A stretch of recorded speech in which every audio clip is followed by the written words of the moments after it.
হরমুজকে মার্কিন জলদস্যুদের কবরস্থানে পরিণত করার হুঁশিয়ারি দিয়েছে ইরান। দেশটির ইসলামিক রেভলিউশনারি গার্ড কর্পস বা আইআরজিসির প্রাক্তন কমান্ডার ও তেহরানের এক্সপেরিয়েন্সি কাউন্সিলের সচিব মোহসেন রেজাই এই হুঁশিয়ারি দিয়েছেন।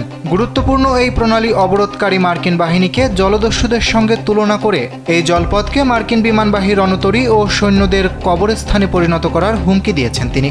রবিবার সামাজিক যোগাযোগ মাধ্যম এক্সে দেওয়া বিবৃতিতে তিনি বলেছেন, যুক্তরাষ্ট্রই বিশ্বের একমাত্র জলদস্যু যাদের বিমানবাহী রণতরী রয়েছে, আর এই জলদস্যুদের মোকাবেলা করার ক্ষেত্রে ইরানের সক্ষমতা যুদ্ধজাহাজ ডোবানোর সক্ষমতার চেয়েও কোনো অংশে কম নয়। স্যান্ডেলিনা সো, রূপচর্চায় আভিজাত্য।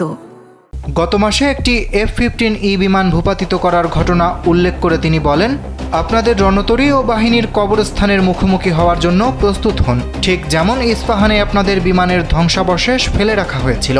এদিকে ইরানি কর্মকর্তাদের মতে, যদি মার্কিন সামরিক বাহিনী এই অঞ্চলে কোনো উস্কানিমূলক পদক্ষেপ নেয় বা ইরানের সার্বভৌমত্বে আঘাত হানে, তবে এই কৌশলগত সমুদ্রপথটি হবে তাদের জন্য মরণ ফাঁদ।